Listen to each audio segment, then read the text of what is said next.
Bismillahirrahmanirrahim. Assalamualaikum warahmatullahi wabarakatuh.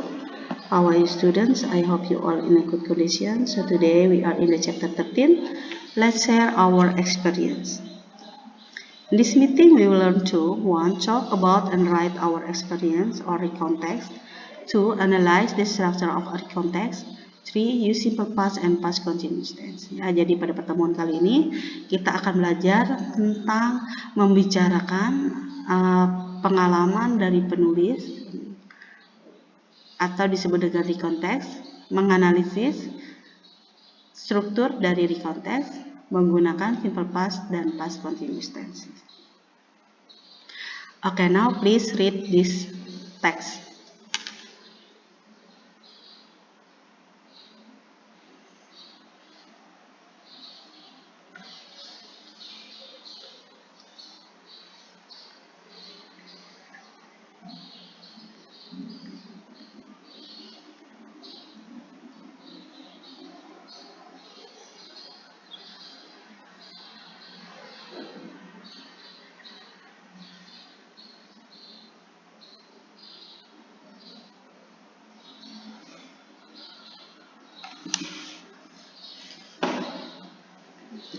Okay, now please read this text too, ya. Dibaca juga teks yang ini.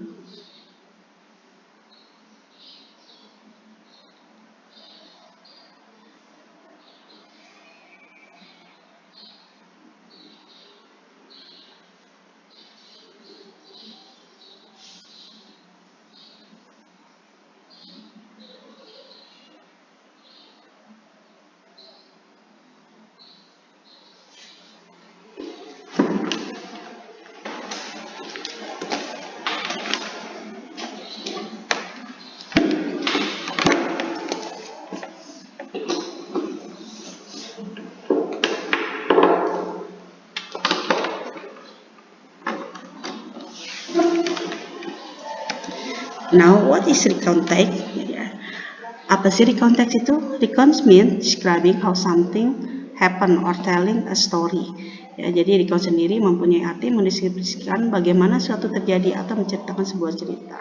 And then the recontext is a type of text in English that tells about a story, action, or activity.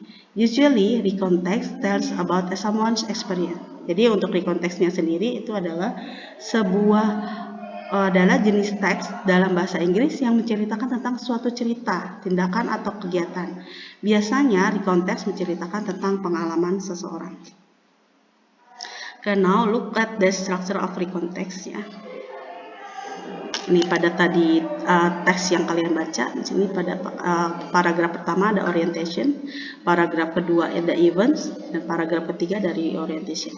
Ini yang disebut dengan structure recontext. Ya, jadi ada 3, yaitu orientation, events, and reorientation. Pada kalimat selanjutnya juga sama ya, teks selanjutnya ya. Summer holiday ini sama, paragraf pertama orientation, paragraf kedua event, dan paragraf ketiga reorientation. Nah, ini penjelasannya ya. Jadi orientation adalah tells about the background information about who, where, when the incident or event occurred. Ya, jadi orientation itu menceritakan mengenai latar belakang informasi tentang siapa, di mana, kapan kejadian atau peristiwa terjadi. Nah, untuk events ya, tells a series of events that occur in chronological order. Jadi, pada events ini menceritakan serangkaian peristiwa yang terjadi sesuai urutan kronologisnya. Ya, the last, jadi reorientation is the closing or conclusion of the story. To close a story, we can give our opinion about the story. Ya, jadi pada reorientation ini merupakan penutup atau kesimpulan cerita. Untuk menutup suatu cerita, kita bisa memberikan opini kita mengenai cerita tersebut. Ya, nah inilah ya structure text pada recontext. Ya, jadi kalau kalian ingin menceritakan tentang pengalaman kalian, ya kalian bisa menuliskannya dalam bentuk recontext dengan structure text seperti ini. Ya, pertama paragraf pertama orientation, paragraf kedua event, dan paragraf ketiganya itu reorientation. Oke ya. Atau pada events ini bisa beberapa paragraf, apa-apa ya. Oke ya, jadi pada recontext biasanya kita menggunakan new simple past tense ya, kita menggunakan simple past tense. Nah ini, so what is the simple past tense ya? Jadi apa sih simple past tense itu? Simple past tense is a tense sentence used to express events that occurred in the past and have indeed in the past. Ya, jadi simple past adalah kalimat tenses yang digunakan untuk menyatakan kejadian yang terjadi di masa lampau dan telah berakhir di masa lampau. Jadi kalau kalian ingin menceritakan kejadian di masa lampau, ya kalian menggunakan simple past. Kayak kita lihat formnya ya, atau rumusnya ya. Nah ini ada dua ya, verbal synthesis dan nominal synthesis. Yang dimaksud dengan verbal di sini menggunakan kata kerja verb. Ya, untuk positive sentences yang dipakai adalah verb kedua.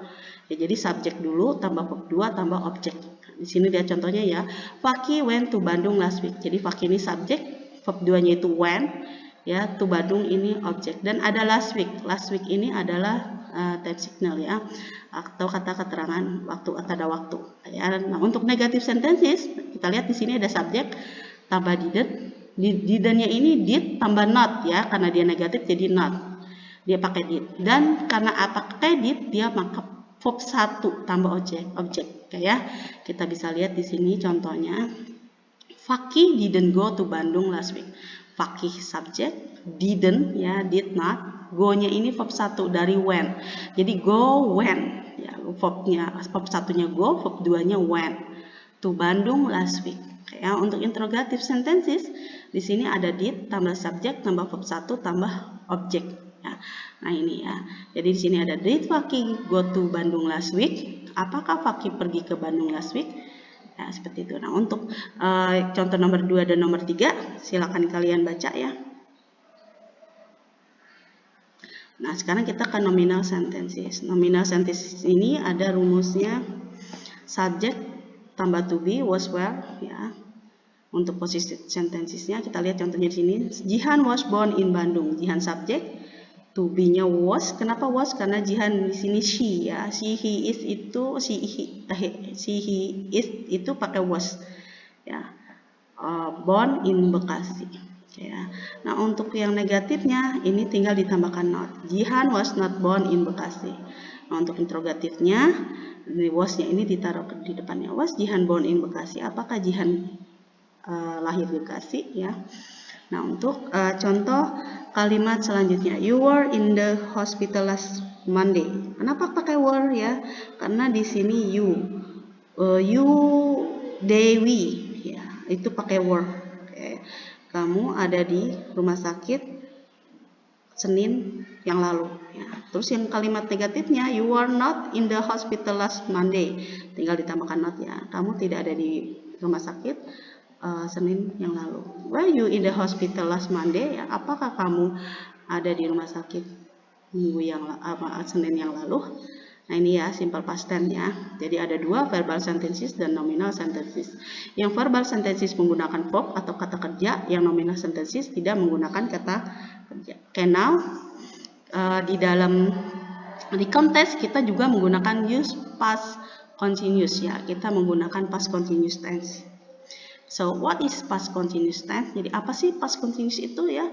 The past continuous tense is a form of tense used to express that an action is taking place for a certain time in the past. Ya, jadi past continuous tense adalah bentuk tenses yang digunakan untuk menyatakan bahwa suatu aksi sedang berlangsung selama waktu tertentu pada waktu lampau.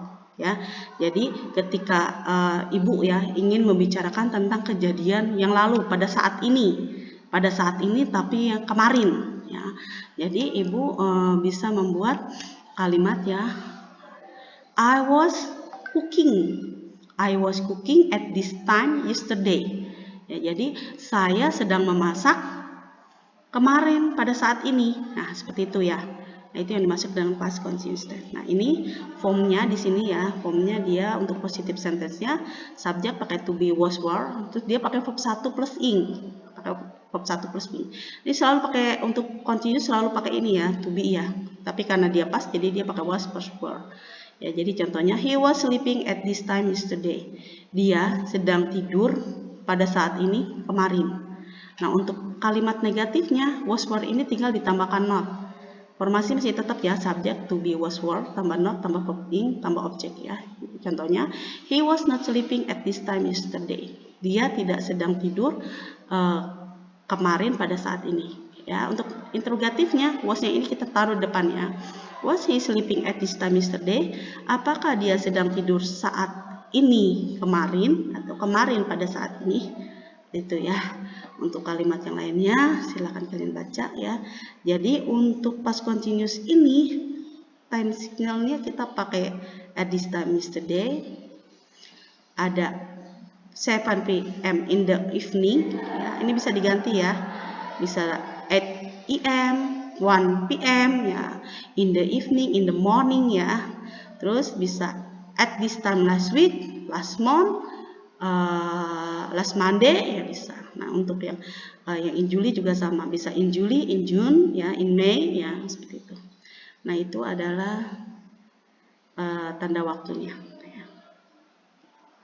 Nah, ada juga ya dalam penggunaannya simple past continuous itu bertemu dengan simple past tense, ya.